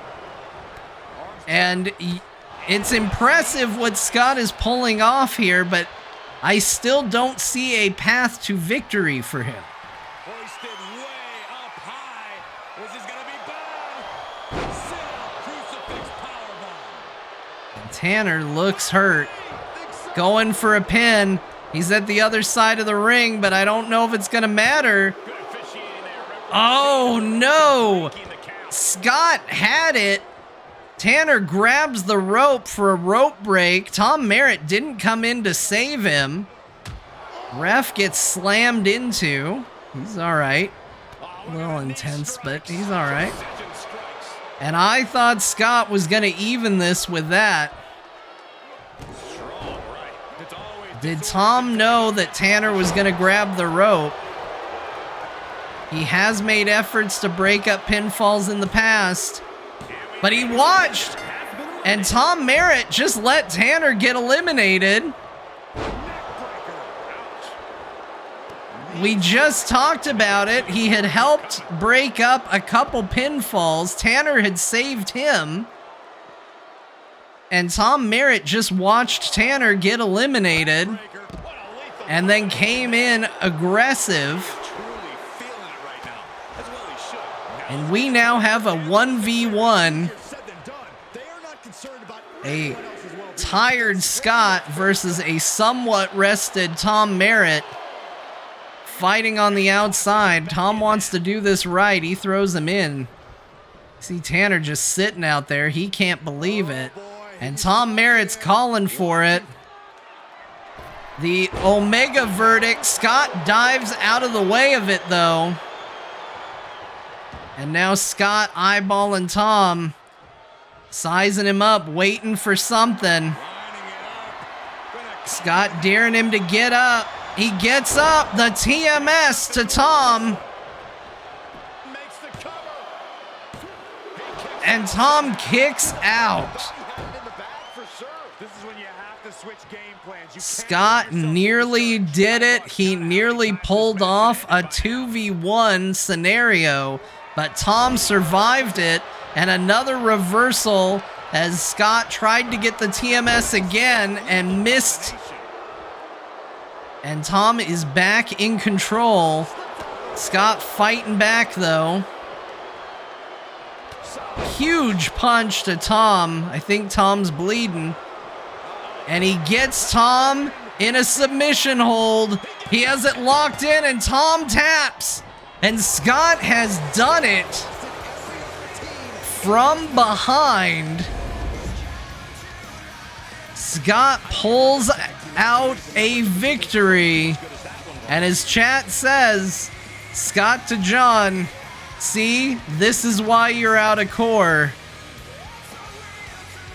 He had a taste of his own medicine tonight, and he came out ahead. Teamwork makes the dream work in this tag team victory. There has to be a great sense of accomplishment after coming out on top in a match like this. Accomplishment, relief, a little bit of column A and column B, Saxton. Elimination matches are no joke. A huge match. What a thing to see. What a thing to see. My goodness.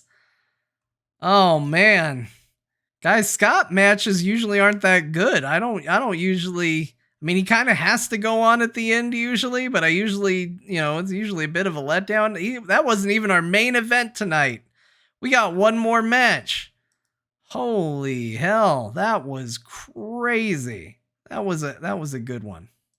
There were mistakes made about the match type, but in the end, I really like how it went. Sometimes happy little accidents. That's what that was. That was a happy little accident right there. That does bring us to our main event. However, our main event match tonight is a triple threat match as we try to figure out what the hell happened at the end of last week. We saw Jocelyn cash in her Money in the Bank briefcase for the Women's Championship and pull out a victory against Dearest Martha in a TLC match. But we also saw interference from Rhea Ripley, who looked like she came out to help Martha, but then wound up helping Jocelyn. And Jocelyn does not want to be seen as a weak champion or a helped champion. Has agreed to put the title on the line again tonight in a triple threat match against Rhea Ripley, Dearest Martha, and to ensure that no other WWE superstars interfere, it will be in a Hell in a Cell match. Just to lock it in here. So it is going to be a hell of a match. We're going to go ahead and start our prediction here. I had it all set up, but I forgot to type a title and then I reset it. Hold on. Just get the prediction set up here. This should be crazy. Yep, mommy herself gonna be wrestling. All right. Prediction is up. Let's get to our main event tonight. We're gonna see the same intro twice. It's always a little weird when the person I stole the intro from wrestles the person I stole the intro for, but you know what? It's going to be what it's going to be.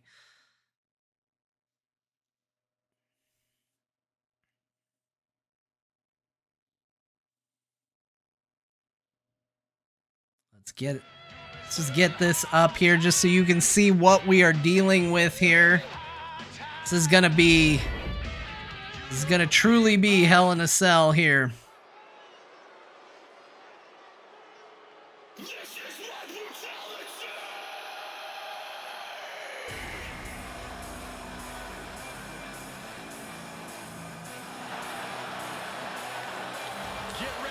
It doesn't get much scarier or intimidating than Rhea Ripley.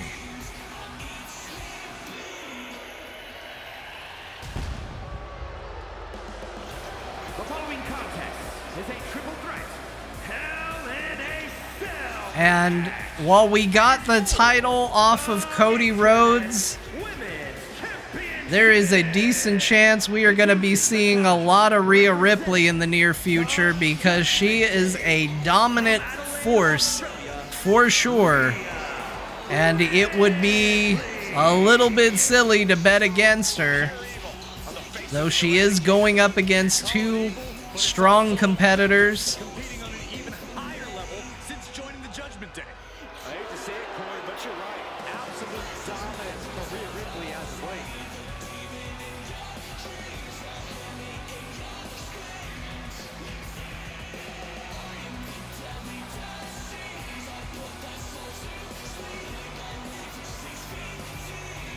Maybe if I reinvent John, maybe I should steal Rhea Ripley's theme for mine.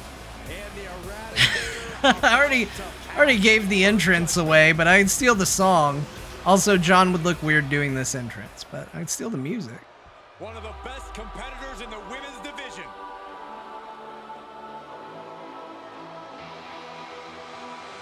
And introducing the challenger, representing the core from Scottsdale, Arizona. Some might say that Rhea Ripley was the template upon which Dear Martha based her entrance, and you would be right. There truly is none better in all of WWE right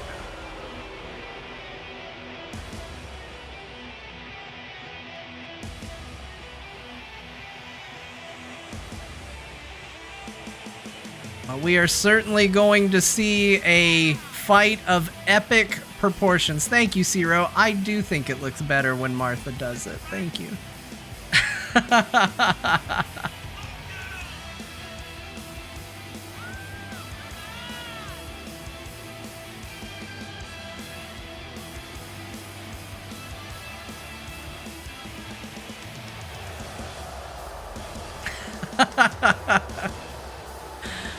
Ah, chat, stay thirsty.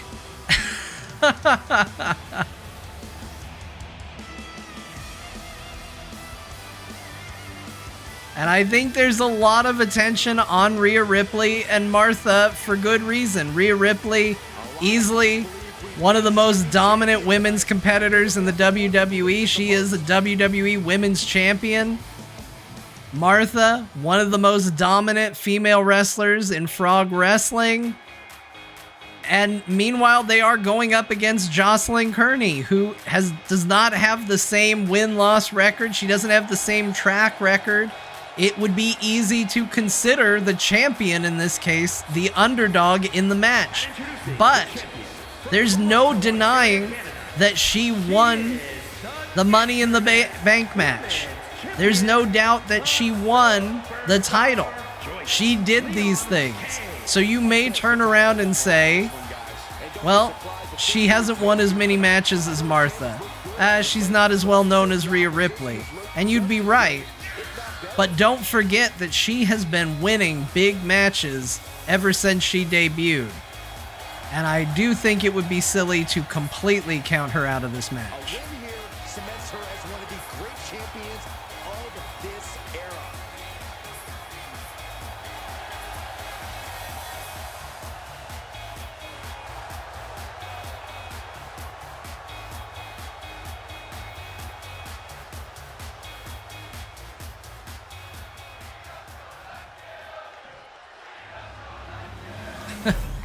And the Frog Wrestling crowd, even though they should be loyal to the brand they're watching, has started a Rhea's gonna kill you chant.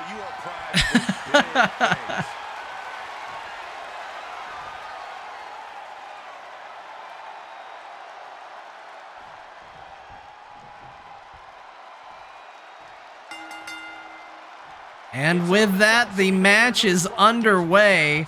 Martha immediately targeting Rhea Ripley. Could be strategy, could be frustration over losing her title based on that interference. Jocelyn, meanwhile, focusing on Martha. Goes for that move we're so used to seeing, doesn't manage to land it. It was easy to call it picnic in the park or something. But your point is well taken. Is Joel McHale the ref? It doesn't look like... It looks... You know what? From the right angle, it looks a little like Joel McHale. Not from the face, though. I'm too used to seeing the ref's face, but there is an angle where I see it. Rhea Ripley targeting Jocelyn, now going after Martha, and we're starting to see the domination that I think a lot of people were afraid we might see. Although Jocelyn and Martha just watching Rhea Ripley grab a baseball bat and then both of them quickly getting out of there. Martha grabbing a table, Jocelyn just playing a dodging game at the moment. And didn't work out great for her there. Martha now going after Rhea. And Martha maybe smartly decides to get out of there. Fighting in the corner, decides to come back in when it's opportune. And she might get caught looking for a weapon. Rhea Ripley watching her. I don't know if she realizes she's being watched. And gets thrown in the ring. Similar situation with Rhea Ripley, not paying attention as Jocelyn sneaks up behind her. And throws her to the floor. Martha's going to take a moment in the ring. And just going to build up a little momentum. Meanwhile, Jocelyn throwing Rhea back in the ring, getting in herself. We know Martha tends to be a bit of an opportunist. She waits for the right moment to strike, goes for a pin, but Rhea immediately breaks it up. Not even a 1 count on that. And right now the weapon absolutely, or the ring absolutely littered with weapons here. And Martha, the same move that John did earlier tonight, clocks both their heads together, finds herself between two foes and tells them to think about it. But Jocelyn winds up coming out ahead as Martha tries to escape. Rhea Ripley does the same. Nobody wants to get hit by a chair. I can't say that I blame them. And right now the cat and mouse game continues. Clearly a lot of fear here. You know, some people might call it fear, some people might call it proper respect, but they are definitely playing a passive game, trying to stay away from Rhea Ripley. And Jocelyn with a drop kick to the back of Martha's head. Absolutely vicious looking, but Rhea Ripley ejects her out of the ring altogether. And Martha finds herself in a good situation to simply watch. And looked like maybe Martha thought her and Rhea Ripley could work together. She was pretty willing to turn her back on her. You know, sometimes villains work together, but Rhea Ripley said no. Such a great example of confidence she's showing here. This is not an elimination style match. Whoever gets the first pinfall or submission will be the new women's champion in this case. So Do expect them to be breaking up pinfalls and trying to ensure that they are the one who does it. And Martha trying to get a kick, has yet to land it. A lot of hitting going to Rhea Ripley right now. Actually, a lot of cooperation as Jocelyn and Martha just start exchanging uppercuts, and poor Rhea Ripley caught up in the middle of it. And Martha's in the middle of the ring putting the L on her forehead, mocking Rhea Ripley. Probably going to be grateful that she was unconscious for that and it wasn't seen. Jocelyn going for a pinfall now. Ref with a bit of a slow count. Gets a 2 out of it though. And Jocelyn going for the baseball bat. Martha rolls out of the way. Looks like maybe she might have gotten a little bit of it. And Rhea Ripley gets in the ring and just clocks Jocelyn in the face. There's a pin. Martha coming in to make sure that doesn't happen.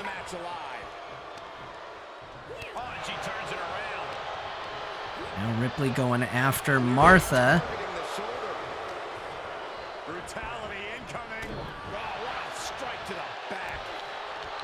And Rhea Ripley with a baseball bat. Seems like a dangerous combination, but Jocelyn hits her, knocks her right out with that. And now Jocelyn fighting against Martha, building up lots of momentum and wanting to prove that she has every right to be here, but she walks right into Rhea Ripley and that gets shut down. Back to her feet quickly though. And a good slam onto the table from Martha. And now Martha building momentum for herself as she targets both. She goes for a quick pinfall. Nearly gets a 2, a solid 2 count off of that. And gets caught by Rhea Ripley arguing with the ref. Seemed like she thought she was going to get a 3 off of that, and Rhea Ripley came in and stopped that submission maneuver right now. If Jocelyn taps, Rhea Ripley is the new women's champ, and Martha gets in to interrupt it, but Jocelyn countering out of it at the same time. What are we going to see here? And a lot riding on this match. What is the WWE's presence going to look like next week? Cody Rhodes already shut down, but Rhea Ripley trying to set her place here and steal a title. Jocelyn, though, with a bat, vicious blows. She's just repeatedly hit Rhea Ripley with that baseball bat. And that is a lot of hits. We are seeing an absolutely vicious side of Jocelyn. Normally very happy-go-lucky, but now absolutely going to town. There's some professional baseball players with a lower batting average than what Jocelyn just achieved in the ring. And Jocelyn walking right across Martha's back. A little insult to injury. And Jocelyn down. Rhea Ripley focusing on Martha now. Martha trying to fight back, trying to recover. Jocelyn trying to recover. All three women trying to fight back from the series of moves that have dropped them. And Jocelyn now armed with a chair. And Joss hits Rhea Ripley with that chair. Martha steals it from her though. Doesn't get it, but knocks it out of her hand. Certainly not looking to get hit by a chair. Pretty sensible, really, when you think about it.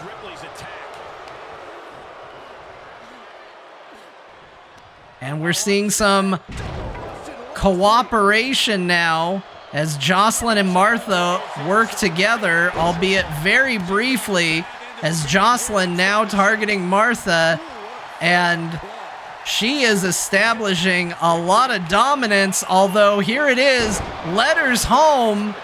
Martha lands letters home, but Rhea Ripley immediately breaks it up, sees the writing on the wall, or on the letter as it were. Martha reverses out of the abdominal stretch and is now targeting Rhea Ripley. Jocelyn is outside of the ring. And Martha with a table. And Rhea Ripley knocked down. Jocelyn coming in to try and break it up. Where is she finding the strength? This is unreal. Rhea Ripley managed to kick out, but I don't know how she's fighting. She's been hit with a bat. She's been hit with a chair. She's been hit with a damn table. Rhea Ripley is still fighting through all of it. Jocelyn, though, I don't know where this newfound aggression has come from, but she is fighting like a woman possessed. I have not seen this sort of aggression out of her since she debuted, and she is right now holding her own no problem against both Martha and Rhea Ripley. And now she has a sledgehammer, and add that to the list of weapons that Rhea Ripley has been hit with tonight. A damn sledgehammer, and right now Martha and Jocelyn both targeting her, but Martha quickly turns on Joss and begins hitting her with a chair, going for a pinfall. Rhea Ripley breaks that one up. And now Rhea Ripley with another abdominal stretch. Joss to her feet, breaks it up. Not going to give Martha the chance to tap. And there it is. And there is the pin. Jocelyn with a level of aggression we have never seen. Proves that she earned that belt. Proves that she deserves it. Proves that it was not a fluke. Continues to hold on to the title. Quite the impressive victory, coming out on top against two very capable, very prepared competitors. Yeah, it may sound cliche, but you have to keep your head on a swivel in a match like this, and our winner did just that. What an absolute amazing match. I couldn't be more impressed by the performance. I said it as they were coming to the ring. I said it. Jocelyn was very easy to look at and say, oh, she's the underdog. Everybody knows how spectacular a wrestler Rhea Ripley is. Everybody has seen Martha win tournament after tournament after tournament to really establish herself in frog wrestling. It was very easy to say that Jocelyn didn't stand a chance against these two, but that was her victory. It wasn't a stolen victory. It was earned, and she is still the Frog Women's Champion. What an impressive match. Absolutely incredible. And that, ladies and gentlemen, is going to do it for Frog Wrestling this week. Thank you so much for being here. Be sure to check out the Pond News update that should be coming out probably around Monday or so. Seems to be when I feel the motivation most to get it done. Get your update of the latest storylines and happenings between episodes. Catch everything on YouTube, Craftless Rogue, or catch us live on Twitch, Craftless Rogue there. Thank you so much for being here. Thanks for the subs, the likes, the thumbs up, whatever. I appreciate you. I'll catch you all next week. Till then, bye everybody.